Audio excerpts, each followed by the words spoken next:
हो, काय सांगणार. सर्वच वृत्तवाहिन्यांचे एक्झिट पोल आलेले आहेत. तिसऱ्यांदा पंतप्रधान नरेंद्र मोदी यांच्यावर जनतेने विश्वास दाखवलेला आहे. काय सांगाल?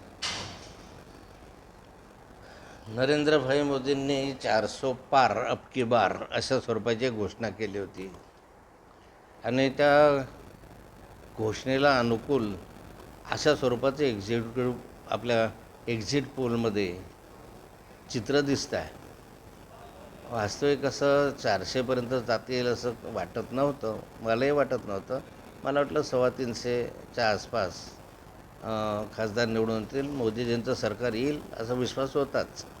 यामध्ये मोदीजींच्या 10 वर्षातल्या केलेल्या कामगिरीवर जनतेने विश्वास दाखवलेला दिसतो आहे.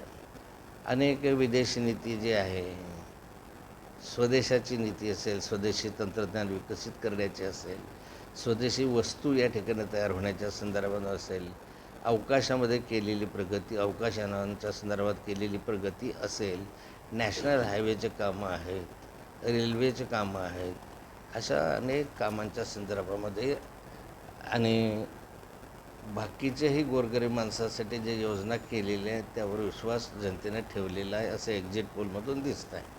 काही निगेटिव्ह पण गोष्टी असतील ज्यामध्ये साधारणतः शेतकरी नाराज आहे, शेतकऱ्यांच्या शेतमालाला भाव नाही, बेरोजगारीचा विषय त्या ठिकाणी आहे आणि कापूस, सोयाबीन, कांदा ह्या निर्यातीचं धोरण शेतकऱ्याला मान्य नाही, परंतु यापेक्षा राष्ट्रीय मुद्दे अधिक प्रभावी ठरले.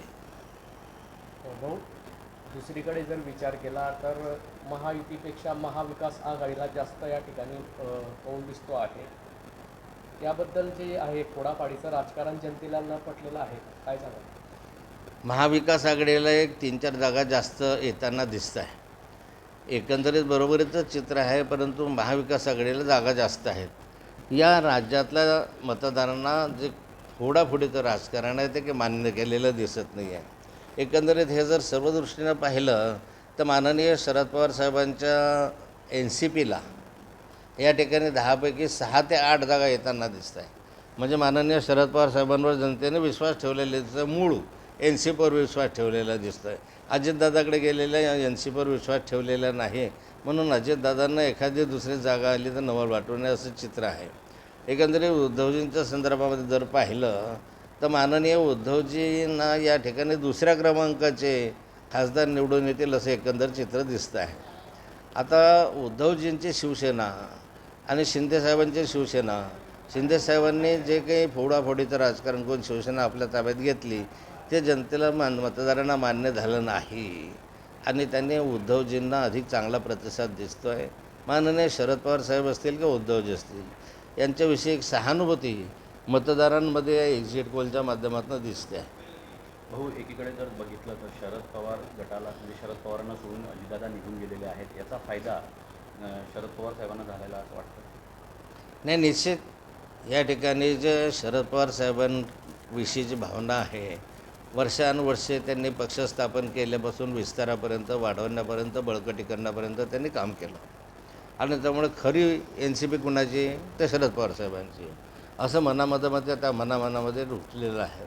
त्यामुळे त्या ठिकाणी त्यांना चांगला प्रतिसाद या ठिकाणी मिळताना दिसतो आहे. याबद्दल काय सांगणार? रक्षाताईंना पुन्हा एकदा जनतेने मान्य केलेलं आहे. एक्झिट पोलमध्ये रक्षाताईंना आघाडीवर दिसत आहेत. काय सांगणार? जवळपास सर्वच एक्झिट पोलमध्ये रक्षाताई ह्या विजय होतील असं एकंदर चित्र दिसतं आहे. रक्षाताई या ठिकाणी विजयाची हॅट्रिक करतील, तिसऱ्यांदा त्या निवडून येतील. गेले 10 वर्षामध्ये रक्षाताईंनी केलेल्या कामावर आणि मोदीजींनी घेतलेल्या निर्णयावर शिक्कामोर्तब या ठिकाणी करताना दिसतं आहे. त्यामुळे रक्षाताई लाखभराच्या वर मताधिक्याने निवडून येतील असा मला विश्वास आहे. आपल्या प्रवेशाबद्दल काय सांगाल? आता निवडणुकीचे निकाल लागल्यानंतर प्रवेश होईल, वाट बघा.